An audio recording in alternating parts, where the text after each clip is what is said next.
नमस्कार। राजधानी लखनऊ में भारत टैक्सी सरकारी सप्ताह राज्य स्तरीय उद्घाटन समारोह इंदिरा गांधी प्रतिष्ठान लखनऊ में केंद्रीय सहकारिता मंत्रालय के गठन के 5वीं सर्ववें वर्ष पूर्ण होने के उपलक्ष्य में आयोजित सरकार से संबंधित राज्य स्तरीय उद्घाटन समारोह में भारत टैक्सी के जुड़े सैकड़ों सारथी भाइयों को सहभागिता का अवसर प्राप्त हुआ।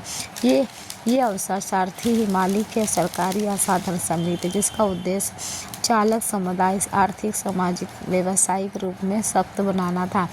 माननीय गृह और सहकारिता मंत्री श्री अमित शाह जी के मार्गदर्शन सफलतापूर्वक प्रारंभ हुई भारत टैक्सी का आगामी समय में मतलब मुझे कुछ क्वेश्चन आंसर पूछेंगे क्या?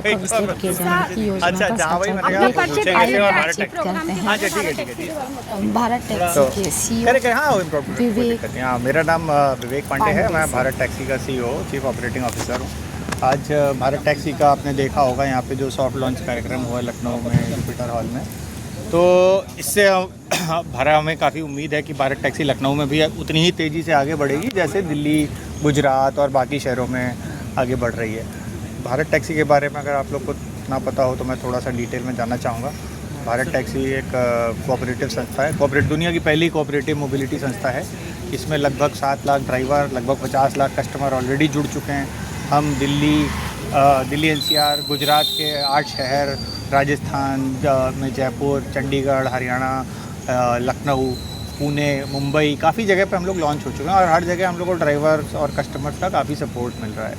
और लखनऊ में भी आज ये आधिकारिक सॉफ्ट मतलब लॉन्च तो नहीं बोलूँगा मैं, इसको सॉफ्ट लॉन्च बोलूँगा। सॉफ्ट लॉन्च के बाद भी हमें उम्मीद है कि काफ़ी तेज़ी से भारत टैक्सी आगे बढ़ेगी।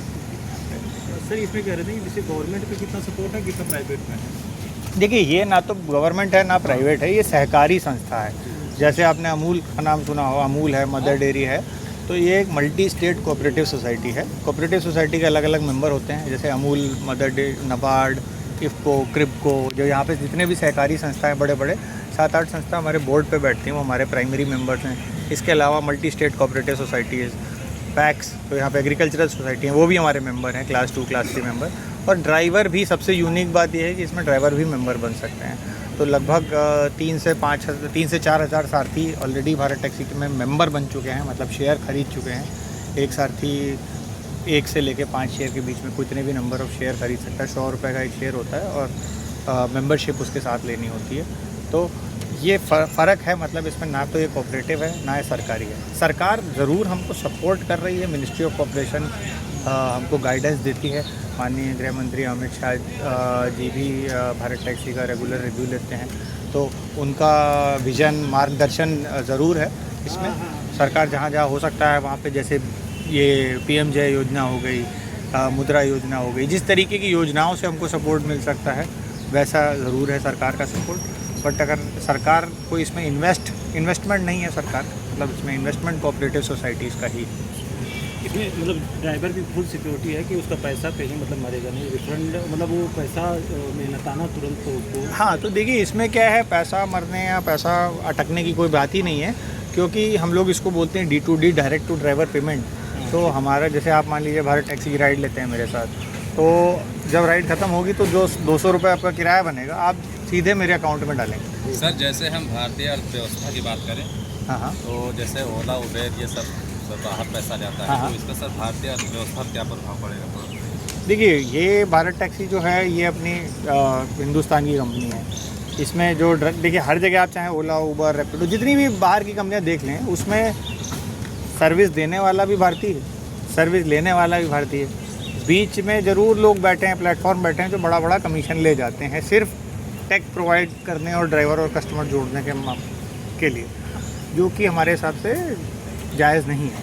अब भारत टैक्सी के आने से क्या हो रहा है कि जो ड्राइवर को पूरा पैसा, जितना कस्टमर दे रहा है उतना ही पैसा मिल रहा है। तो अगर अपने देश का पैसा अपने देश में रहेगा तो अर्थव्यवस्था पर तो फ़र्क पड़ेगा ही।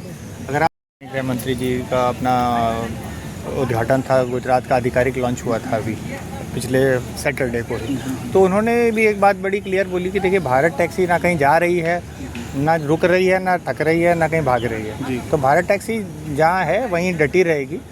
सर्वाइवल, मतलब मैं सर्वाइवल का तो देखिए प्रश्न ही, कोई प्रॉब्लम ही नहीं है, सर्वाइवल तो देखिए रहेगा ही ज़रूर। मैं ये कह रहा हूँ, मार्केट कम्पिटिटिव है तो इसमें मेहनत तो लगेगी, भारत टैक्सी को भी बहुत मेहनत लगेगी। जैसे बाकी प्लेटफॉर्म ने 10 साल लगाए हैं, लेकिन हमारे आने के 5-6 महीने बाद ही मार्केट में इतना उथल पुथल मच रहा है, तो उससे ये तो पता चलता है कि हम लोग सही दिशा में काम कर रहे हैं। तो सर्वाइवल ना होने का तो कोई प्रश्न ही नहीं है। हम लोग कब ज़्यादा मार्केट शेयर ले पाएंगे वो टाइमिंग का प्रश्न है, कि कब जाके हम डोमिनेंट बनेंगे। वो 2 साल में बनते हैं, 3 साल में बनते हैं, 4 में बनते हैं, प्रश्न वो है। Thank you. में जैसे जैसे ये संस्था मजबूत बनेगी, ऐसे ही और भी कोऑपरेटिव निकलेंगे। और सिर्फ भारत टैक्सी मोबिलिटी के क्षेत्र में नहीं, कल को हम गिग वर्कर के क्षेत्र में भी जा सकते हैं, जैसे डिलीवरी हो गया या और भी अलग अलग क्षेत्र हो गए, तो वहाँ पे भी भारत टैक्सी मतलब जा सकती है। बहुत बहुत धन्यवाद।